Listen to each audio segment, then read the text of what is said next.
ဒီထဲမှာအထူးထင်ရှားဆုံးကတော့တာဦးချန်ထွန်းပါဦးချန်ထွန်းဟာအင်္ဂလန်ထိသွားပြီးဥပဒေပညာသင်ခဲ့တဲ့သူပါအဲ့ဒီခေတ်အတွက်ဆိုရင်အဲ့ဒီလိုအခွင့်အရေးရတာကိုယ်တိုင်ကရှားပါတယ်ရခိုင်လူမျိုးတို့ရဲ့ထင်ရှားကြော်ကြားအောင်မြင်ခဲ့တဲ့ပုံကိုယ်တွေရခိုင်တို့ရဲ့ရိုးရာအမွေနှစ်တွေ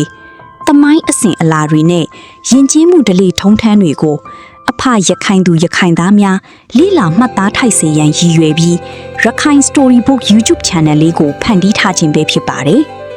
မိမိတို့ရဲ့ကြီးကျယ်မြင့်မားခဲ့တဲ့အကြောင်းအရာများကိုမလွတ်တမ်းသိရှိနိုင်ဖို့ကျမတို့ရဲ့ရခိုင် Storybook YouTube Channel လေးကို Like and Subscribe လေးလုပ်ထားပေးကြဖို့တိုက်တွန်းလိုက်ပါတယ်ရှင်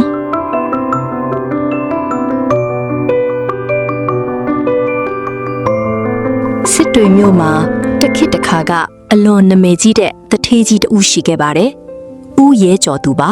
။ရခိုင်လူမျိုးတွေကြားမှာဆိုရင်မသိတဲ့သူမရှိတော့အောင်ထင်ရှားခဲ့တဲ့လူတစ်ယောက်ပါ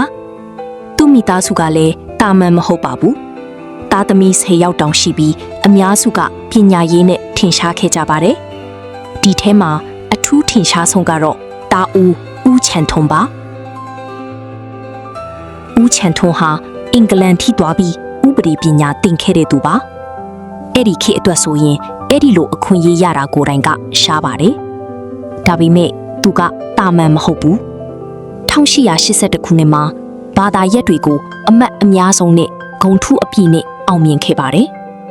ဒီအောင်မြင်မှုကြောင့် Queen Victoria ကိုယ်တိုင်ဆုချီးမြှင့်တဲ့အထိရောက်သွားပါတယ်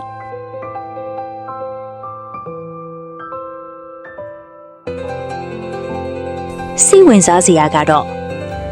ဘယင်မကြီးကိုတွေ့ဖို့သွားတဲ့အချိန်မှာသူကအင်္ဂလိပ်ဝတ်စုံမဝတ်ဘူးရခိုင်ရိုးရာဝတ်စုံနဲ့ပဲသွားခဲ့ပါတယ်ဒါဟာသူ့ရဲ့ကိုယ်ပိုင်ယဉ်ကျေးမှုကိုဘလောက်တန်ဖိုးထားလဲဆိုတာပြသတဲ့အချက်တစ်ခုပါအင်္ဂလန်မှာနေစဉ်မှာလေသူ့မိတ်ဆွေတွေထဲမှာနာမည်ကြီးစာရေးဆရာအော်စကာဝိုင်းလ်ပါဝင်နေပါတယ်ယဉ်ကျေးမှုသမိုင်းတွေကိုပြောဆိုခဲ့ကြပြီးရခိုင်သမိုင်းကိုနိုင်ငံခြားမှာပါသိလာစေခဲ့ပါတယ်နောက်တစ်ခုကတော့သူ့ဘဝထဲမှာ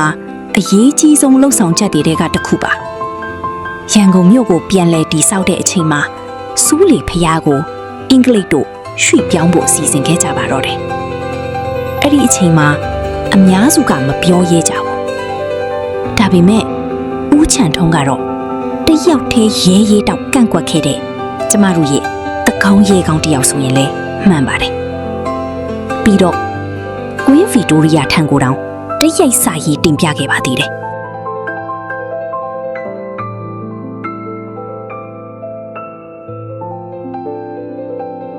နောက်ဆုံးမှာတော့ဒီနေ့ရန်ကုန်မြို့လယ်မှာမြင်တွေ့နေရတဲ့စူးလီစီဒီကိုမြန်မာနိုင်ငံသူမြန်မာနိုင်ငံသားတိုင်းအခုချိန်ထိဖူးမြော်ခွင့်ရနေရစေပဲဖြစ်ပါတယ်ဒါဟာဦးချန်ထွန်းရဲ့ကြီးစိုးတရားဆိုတာကိုကျမတို့အားလုံးအမြဲအမှတ်ရနေစေပါဒါပေမဲ့သူ့ဘဝက